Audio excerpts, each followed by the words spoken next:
বলো। Okay, hello, my name is Rakhini Yogi and I'm from Godia Nagtala. আমার PCOD problem ছিল অনেক আগে থেকেই, অ্যাপ্রক্সিমেটলি 10 ইয়ার্স।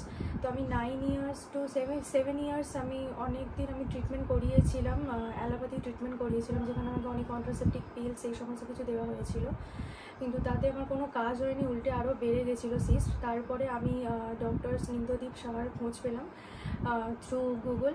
তারপর আমি এখানে আসার পর লাস্ট 1 বছর আমি এখানে ট্রিটমেন্ট করছি, আর আমার পুরোপুরি পিসিওডি কিন্তু ক্লিয়ার হয়ে গেছে। Thank you. আচ্ছা, এই কেসটা 1 বছরে পিসিওডিটা সেরেছে। 1 বছর আমাদের ক্ষেত্রে একটু লং টাইমই, মানে পিসিওডি আরও তাড়াতাড়ি আমরা সারাতে পারি জেনারেলি, কিন্তু মাঝে মাঝে একটু গ্যাপ হয়েছে আসলে ট্রিটমেন্টটায়, তো সেটার জন্যই 1 বছর লাগলো। লুকআউট এটা নয় যে অন্য ব্যাধিতে 7 বছর 8 বছরে কিছু হয়নি, লুকআউট হচ্ছে আমাদের 1 বছর কেন লাগলো, আমাদের আরও তাড়াতাড়ি ঠিক করার কথা। তো কেসটা কী ছিল, পরপর ইউএসজি ওয়াইজ এবং প্রেসক্রিপশন ওয়াইজ জুনিয়রদের জন্য আমি প্রেজেন্টেশন করছি, আর কি ওষুধ দিয়েছিলাম সেটা দেখাচ্ছি। ফার্স্ট ইউএসজি এখানে যখন পাই 31/7/2023, আগের একটা পুরোনো রিপোর্ট ছিল, সেটা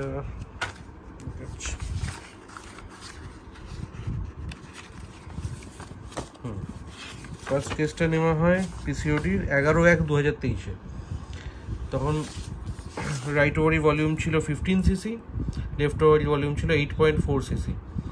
অ্যাজ পার সিমটমস ফার্স্টে সাইলেশিয়া দেওয়া হয়। ওকে, সাইলেশিয়া কেস ক্লোজ হয়নি, সেই জন্যই সাইলেশিয়া ডিটেলস আমি যাচ্ছিলাম।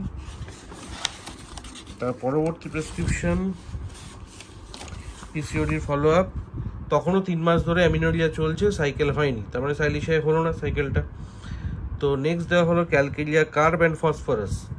ওকে, ক্যালকেরিয়া কার্ব অ্যান্ড ফসফরাস দেওয়ার পর কেন দেওয়া হয়েছিল, পেশেন্ট ছিল থার্স্টি, চিলি, শীত বেশি, এবং মোটামুটি এগুলোর ওপরই দেওয়া হয়েছিল, আর কিছু সিমটমস ছিল। তো তারপরে দেখা গেল যে সেই ওষুধের প্রেসক্রিপশনে অ্যামিনোরিয়াটা কিওর হলো, তাহলে মেনস্ট্রুয়েশনটা অ্যাপিয়ার করলো 4 মাস পরে আফটার ফসফরাস 200। তাহলে ফসফরাস যে ইন্ডিকেটিং মেডিসিন সেটা পাওয়া গেল তখন। ফসফরাস 200, 1M, 10M, তার সাথে স্যাক, তার সাথে ওভারিজেন কম্বো, এবং হেয়ার ফল পড়ছিল বলে হেয়ার প্লাস দেওয়া হয়েছিল, দিয়ে একটা ইউএসজি করতে দেওয়া হলো। সেই ফলো আপ ইউএসজিতে পাওয়া গেল কন্ডিশনটা যে রাইট ওভারি নেমে এসছে 10 সিসিতে, লেফট ওভারি 8.9, এটা 31/7 ইউএসজি। ওকে, তো ঠিক আছে, সেই অনুযায়ী ফসফরাস যেহেতু ইন্ডিকেটিং ছিল, ফসফরাসকে আবার করা হলো রিপিট।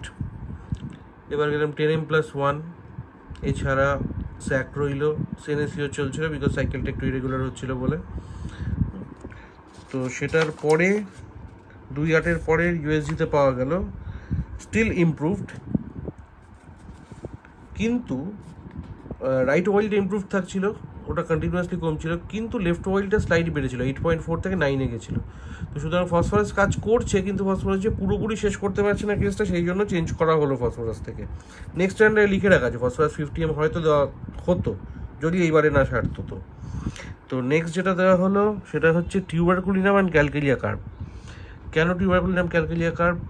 থার্মাল চিরি প্রথম থেকেই কনস্ট্যান্ট, এটা ফিয়ার সাইকোসিসটা মাইন্ড সিমটমের উপর, fear of snake, fear of dog, fear of ghost, আর fear of cat. Fear of dog আর ক্যাট খুব পজিটিভলি ইন্ডিকেট করে টিউবারকুলিনামের দিকে, তো সেই জন্য টিউবারকুলিনাম ঠান্ডা লাগার টেন্ডেন্সি আছে পেশেন্টের, প্লাস ক্যালকেরিয়া কার্বের ফিচার্স। তো এর উপর ভিত্তি করে টিউবারকুলিনাম এবং পরপর ইনক্রিজিং ল্যাডার আপ ডোজে ক্যালকেরিয়া কার্ব 200, 1M, 10M দেওয়া হলো। অ্যান্ড লাস্ট যে ইউএসজি আজকে পাওয়া গেছে তাতে পিসিওডিটা ইজ কমপ্লিটলি কিওর্ড। সো 10 বছরের পিসিওডি কমপ্লিটলি কিওর্ড, 1 বছর লাগলো চেষ্টা এখানে ঠিক হতো। ওকে, কেন দেওয়া হয়েছিল লাস্টের দিকে টিউবারকুলিনাম অ্যান্ড ক্যালকেরিয়া কার্ব সেটা বোঝানোর জন্য এই ভিডিওটা আমি করলাম।